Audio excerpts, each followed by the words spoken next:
Gaming headsets can be good headphones, so what about using a good headphone as your gaming headset? Hey, this episode of Some Gadget Guy is brought to you by viewers like you, all the folks who share content on social media, and the incredible generosity of my patrons at patreon.com/SomeGadgetGuy. More info on those awesome nerds later in the video. MEZE is back in the Gadget Lab here. They sent over a new combo they've been working on, the 99 Neo closed back cans with a new boom mic cable, supplying this hardware for me to test drive and share my thoughts. The last 99s I had in-house were the 99 Classics. You can watch that video to catch up on the brand and those headphones. The 99 Neo are a little different. We'll talk about that in just a bit, but mostly we're going to focus on this new boom mic arrangement. This is an old school idea I've always appreciated. Showcase that a headphone has detachable cables and use that to include a lifestyle add-on. As video calling on the computer became more popular, put a good headset mic on a nice pair of cans. My wife is still using my old V-Moda for her work calls today. That headphone and microphone turned 10 years old this February. Everyone wants to go Bluetooth, but no Bluetooth headphone battery is gonna last you 10 years. The MEZE Boom Mic will look really familiar as a gadget. It's a Y cable with mono jacks for each ear cup, and on the left ear, there's a bendy arm with a microphone at the end. Where the two cables meet, we have a volume dial and a mute switch. Again, a handy add-on, and I like doing things quickly in hardware. Flick the switch, your mic's cut off, rather than looking for the different controls and buttons and settings in every video and audio calling app. This cable arrangement terminates in a single 3.5mm TRRS cable that can plug directly into a computer's headset jack. All of the audio that you're listening to right now is being recorded directly on my Surface Laptop 7, plugged directly into the Surface's headset port. It's really hot in Southern California. The AC is going right now. I've got a fan just on low on my feet, and no audio processing has been done to this, no noise reduction or filtering, anything like that, except just to boost levels a little bit so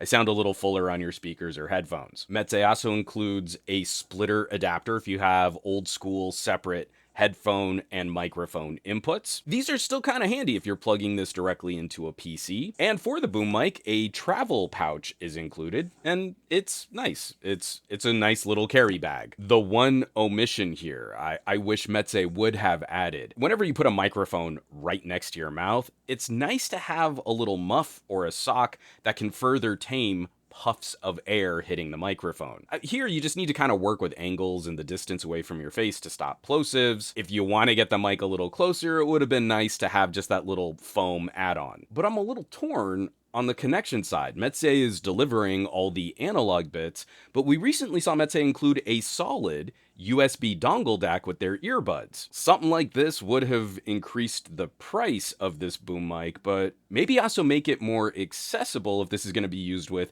a laptop or a tablet that does not have a headset input. My next laptop review is exactly that. I have to find a dongle DAC that also supports a microphone input. It's a really fun turn for this brand though, which has approached audio more from the audiophile perspective and shows that they can broaden their designs without completely reinventing the wheel. I popped these on the 99 Neo, and the Neo hit a little different than I remember the Classics. Moving to a polycarb ear cup instead of walnut. The Classics I always categorized as being mellow.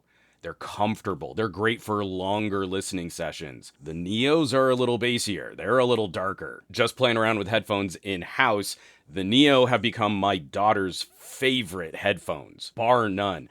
I was throwing on my mixing and my monitoring solutions, and the more aggressively analytical cans did not agree with her 8-year-old ears. My work headphones made her favorite singers, quote, sound too high-pitched, and that hurt my ears a little. And she's probably not wrong. She's 8, she has really fresh ears, and monitors often have a bit of a lift in the highs to compensate for being closed back. The Neo 99 did not have that issue with her skull. It's an area where traditional headphone manufacturers need to be a bit careful though. As gaming headsets mature, we start to understand those subtle differences that draw a certain kind of player to a certain kind of headphone. I'm so happy. The old idea of take a muddy, dull Mega Bass headphone and slap some Mountain Dew fueled plastic on it has thankfully fallen out of fashion. In reproducing game design elements, gamers are better appreciating those elements where a nice headphone can really shine. I mean, sure, you want the impact and the rumble from explosions, but you also need to hear directional audio cues, and speech needs to be able to cut through. No one wants that mumblecore experience in their game, like no one would want to play the movie Tenet. In the modern era of gaming hardware, MEZE has done a terrific job on the analog side. All of the hardware and cabling up to the computing. The trends in gaming now are simulated surround sound, which an audio purist company like MEZE, I'm not surprised that they are not tackling that kind of audio manipulation. But it means the gamer using a combo like this will need to find their own solutions enabling surround audio. And from a more traditional headset perspective, this is brilliant for tackling work. Again, it's an old school audio manufacturer. It should not be surprising that the more broadcast side of this equation is spot on. When we put all this together, I'm not sure the claim from MEZE is buy all of this outright as the primary solution for the hardcore gamers. I don't think they're making that claim. The combo of 99 Neos and the Boom Mic will take you into price territory against the premier tier of headsets like Arctis Pro or the Odyssey that I just reviewed on this channel. Instead, the Boom Mic is a great add-on if you already have some MEZE 99s, and you might be considering some additional use cases for them. Or, I mean, also, if you were shopping a premium headphone like the 99s, this helps expand the use of that headphone. We kind of like that. Nice headphones, but more accessible for work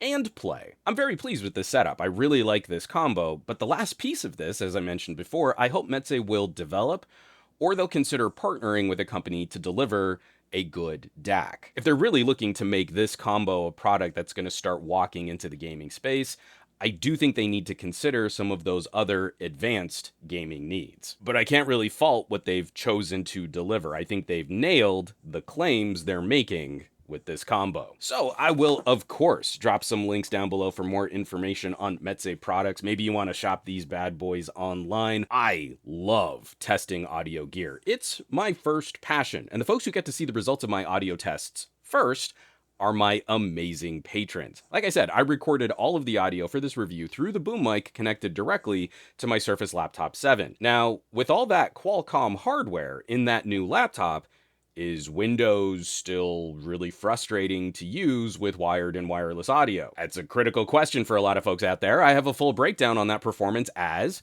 a Patreon exclusive. Patreon.com/SomeGadgetGuy. A huge thank you from the bottom of my heart, as this community is helping to keep the lights on here in the Gadget Lab. Just an amazing group of geeks. They're really fun to hang out with, so I hope you'll check them out. Now, you know where you can find me around the rest of the internet at SomeGadgetGuy. Basically everywhere, but these days I'm trying to spend a bit more time on the Mastodons, a little less so on the Facebooks and the Instagrams, and definitely not on the Twitters. And I will catch you all on the next review.